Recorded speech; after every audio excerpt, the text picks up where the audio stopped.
Mayapur নিতাইগুড় kitchen থেকে সবাইকে স্বাগতম। আপনারা কেমন আছেন? আশা করি ভগবানের কৃপায় ভালোই আছেন। আজকে আবার চলে এসেছি একটা নতুন ভিডিও নিয়ে। আজকে করব শাক।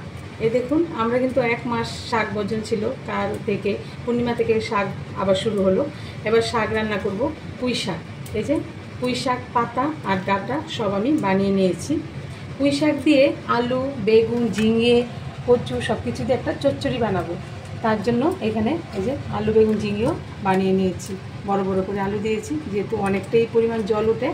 তাহলে চলুন দেখে নিই কীভাবে এই পুঁই শাক চচ্চড়িটা বানাবো। কড়াতে আমি তেল দিয়ে দিয়েছি, তেল গরম হয়ে গেছে। ফোড়নে দিয়ে দিচ্ছি কালো জিরে আর কাঁচা লঙ্কা। ঝালটা আপনারা পছন্দ মতো দিতে পারেন। লঙ্কাটা আর কালো জিরাটা আমি ভালোভাবে ভেজে নিচ্ছি। দিয়ে দিচ্ছি সবজিগুলো।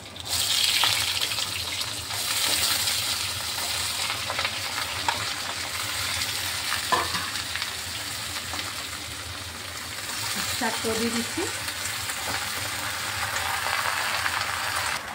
স্বাদ মতো দিয়ে দিচ্ছি লবণ, আর দিয়ে দিচ্ছি পরিমাণ মতো হলুদ গুঁড়ো। এখন ভালোভাবে একটু নেড়ে চেড়ে আমি দেখে দেবো, যাতে করে পুঁই শাকটা সব সিদ্ধ হয়ে যায়। একটু ঢাকা দিলে কী হবে, মজে যাবে। এটা অনেকটা দেখা যাচ্ছে তো, একদমই মজে যাবে। একটু ঢাকা দিয়ে রাখছি। দেখুন ঢাকনাটা খুলে দিলাম। এই যে কত জল উঠেছে, ঝিঙে তারপরে পুঁই শাক থেকে অনেকটা জল উঠেছে। এখন আমি আর ঢাকবো না, এটা এই জলের মধ্যেই মানে ফুটবে। প্রায় সিদ্ধ হয়ে গেছে সবজিটা, আর একটু ফুটিয়ে নেব এই জলের মধ্যে। দেখুন জলটা শুকিয়ে যাচ্ছে। এখন আমি এইখানে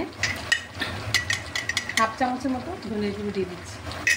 ধনে গুঁড়োটা দিয়ে একটু ভাজা ভাজা করে নিচ্ছি। দেখুন এই যে জলটা শুকিয়ে গেছে। আর এর মধ্যে না আমি একটা মুলো দিয়ে দিয়েছিলাম, কারণ বলতে ভুলে গেছি। মুলোটা দিলে কি হয়, একটা খুব সুন্দর চচ্চড়িতে একটা সেন্ট বেরোবে। মুলোটা দেওয়ার চেষ্টা করবেন এই সবজিতে।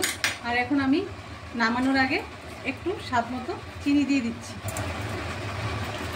চিনি দিয়ে একটু ভালোভাবে কষিয়ে নিচ্ছি, আর একটু ভাজা ভাজা করে নিলেই হয়ে যাবে। দেখুন জলটাও শুকিয়ে গেছে। আর আমি এখানে গুঁড়ো লঙ্কা দিচ্ছি না, এরকম একদম গ্রিন কালারটা থাকবে চচ্চড়ি, একদম হালকা এরকমই থাকবে। দেখুন ভাজা ভাজা হয়ে গেছে সবজিটা, আমি নামিয়ে দিচ্ছি।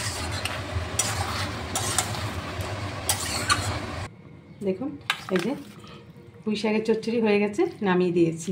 এরকম একটু মাখা মাখা থাকবে, এটাই খুব ভালো লাগে। তাহলে আজকে ভিডিও এখানে শেষ। আপনারা সবাই ভালো থাকবেন, সুস্থ থাকবেন। আবার দেখা হচ্ছে পরের ভিডিওতে। হরে কৃষ্ণ।